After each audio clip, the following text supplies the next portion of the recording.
नमस्कार, मैं हूं अभिषेक उपाध्याय। आप देख रहे हैं टॉप सीक्रेट।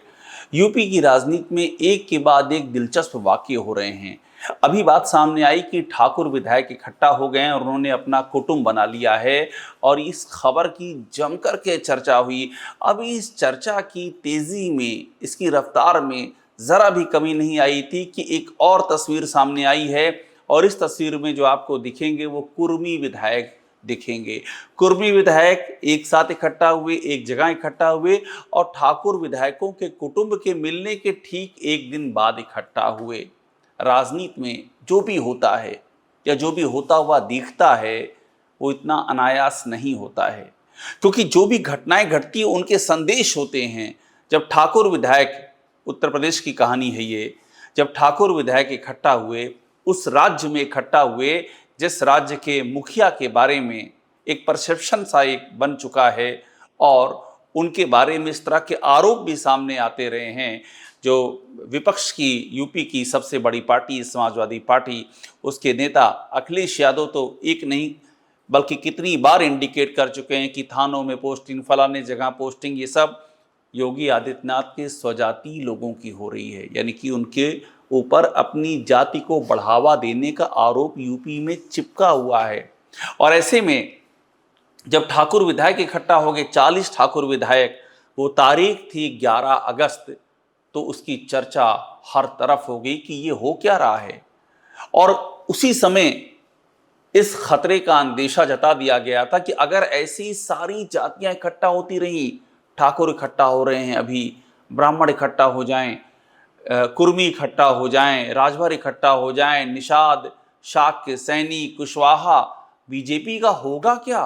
पूरी सोशल इंजीनियरिंग बिखर जाएगी। ये जो बीजेपी का डर था, इस डर को लेकर के बीजेपी के अंदर में बहुत सारी बातें चल रही हैं। और ऐसे में ये जो तस्वीर सामने आई है, ये है सरदार पटेल राष्ट्रीय विचार मंच की। इस विचार मंच के तहत कुर्मी समाज इकट्ठा हुआ, जिसमें कि उत्तर प्रदेश के कुर्मी विधायक भी अच्छी खासी संख्या में थे। और दिलचस्प संयोग ये था कि एक दिन बाद हुआ, 11 अगस्त को ठाकुर विधायक इकट्ठा हुए कुटुंब। हालांकि कुटुंब का दो पार्ट सामने आया, कुटुंब पार्ट 1 और कुटुंब पार्ट 2। लेकिन कुर्मी जो विधायक इकट्ठा हुए 12 अगस्त को, और उस मंच का नाम है सरदार पटेल राष्ट्रीय विचार मंच। इस मंच ने कोई पहला कार्यक्रम आयोजित नहीं किया है। ये कार्यक्रम पहले भी आयोजित करता रहा है और पहले भी इसमें समाज के लोग प्रतिभाग करते रहे हैं। मगर इस बार बड़ी बात ये रही, जो चर्चा का विषय बनी हुई है वो ये है कि बैक टू बैक 11 तारीख को ठाकुर विधायकों का कुटुंब और 12 तारीख को कुर्मी विधायकों का मंच। हालांकि ये भी एक सच्चाई है कि इसमें समाज के, कुर्मी समाज के को दूसरे क्षेत्रों के प्रतिनिधि भी शामिल थे। लेकिन कुर्मी विधायकों का एक दिन बाद इकट्ठा हो जाना और अच्छी खासी तादाद भी उनकी वहां पर दिखी, इससे ये सवाल उठा कि उत्तर प्रदेश की राजनीति में क्या जो बीजेपी का सबसे बड़ा डर है वो सच साबित होने जा रहा है। बीजेपी का डर यही है कि अगर ये इस तरह से जाति गोलबंदी एक के बाद एक होती गई तो जिस हिंदुत्व के अम्ब्रेला में, हिंदुत्व के छाते के नीचे बीजेपी ने अलग अलग जातियों को जोड़ा है, वो सिरे से बिखर जाएगा और ऐसे में बीजेपी का राज सिंहासन भी डोल जाएगा। अब मैं आपको बता दूं इसमें हुआ क्या। सरदार पटेल राष्ट्रीय विचार मंच के तहत जो इकट्ठा हुए, ये तस्वीरें जो हम आपको दिखा रहे हैं, कुर्मी विधायक इसमें थे। इसमें राकेश सचान, आशीष पटेल, ये मंत्री, इनका मैं जिक्र इसलिए कर रहा हूँ, ये दोनों ही योगी सरकार के कैबिनेट मंत्री हैं और तमाम अन्य विधायक भी वहाँ पर इकट्ठा हुए। हालांकि स्वतंत्र देव सिंह नहीं आए, इसको लेकर के बड़ी चर्चा रही। स्वतंत्र देव सिंह योगी आदित्यनाथ के बेहद ही करीबी माने जाते हैं। उनके ना आने की बहुत चर्चा रही कि वो क्यों नहीं आए।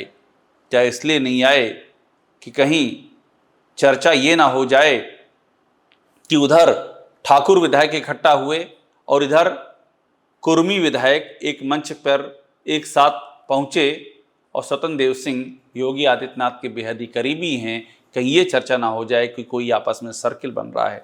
राजनीति ऐसी ही होती है, वहाँ जब चर्चाएं शुरू होती हैं तो वो धीरे धीरे करके आगे बढ़ती जाती हैं और चर्चाएं खुद अपने एक सर्किल का निर्माण कर लेती हैं। लेकिन मूल प्रश्न पे लौटते हैं कि यूपी में इस तरह की जो जाति गोलबंदी है, ये किस तरह से 27 में 2027 में बीजेपी का नुकसान कर सकती है। ये पहले भी हो चुका है। साल 2024 में जब लोकसभा के चुनाव हुए थे, उस समय भी बीजेपी को इसी की चोट लगी थी, क्योंकि वहां पर छत्री पंचायतें शुरू हो गई थी, पश्चिम से शुरू हुई थी, एक के बाद दूसरी छत्री पंचायतें, जहां पर इस बात को दोहराया गया कि बीजेपी का विरोध करना है। और जो रिपोर्ट सामने आई वो ये आई कि एक तरह का चेन रिएक्शन शुरू हो गया। उसके बाद दूसरे जाति समूहों ने भी अपनी बैठकें शुरू कर दी और अल्टीमेटली ये हुआ कि जिस जाति का जहां पर जिस जात को लगा कि यहाँ पर फला व्यक्ति को, फला नेता को देने से, फला पार्टी को देने से हमारा इस जात का कद आगे बढ़ेगा, उसने वहां पर वोट दिए। और इस तरह से बीजेपी का वो जो सपना था कि जातियों को इकट्ठा करके हिंदुत्व के अम्ब्रेला के नीचे ले आना, वो सपना बीजेपी का टूट गया और बीजेपी को खासा नुकसान उठाना पड़ गया 2024 में। बहुत सारी घटनाएं पिछले इसी 2025 में हो चुकी हैं। करणी सेना का जिस तरह से हंगामा रहा है, उत्पात रहा है, आगरा से लेकर के अलीगढ़ और प्रयागराज से लेकर के वाराणसी तक एक के बाद दूसरी खबरें सामने आती गई कि किस तरह से करणी सेना के लोग, करणी छत्री सेना के लोग किस तरह से कानून को हाथ में ले रहे हैं, धमकी दे रहे हैं, चेतावनी दे रहे हैं। उससे भी एक मैसेज खराब गया। उसके बाद ये भी सामने आया कि अहिर रेजिमेंट भी सामने आ गई। अहिर रेजिमेंट को लेकर के बड़ा हंगामा हुआ। सवर्ण आर्मी सामने आ गई जिसमें कि ब्राह्मण समाज के लोग भी थे, उसको लेकर के भी बड़ा हंगामा हुआ। और डर यही लगा कि ये जो, और भीम आर्मी का भी जिक्र करना होगा यहाँ पर, डर इसी बात का हुआ जो बीजेपी के अंदर चर्चा हुई कि अगर ऐसे ऐसे जाति समूह बनते गए तो ये तो बहुत बड़ा नुकसान कर देंगे बीजेपी का।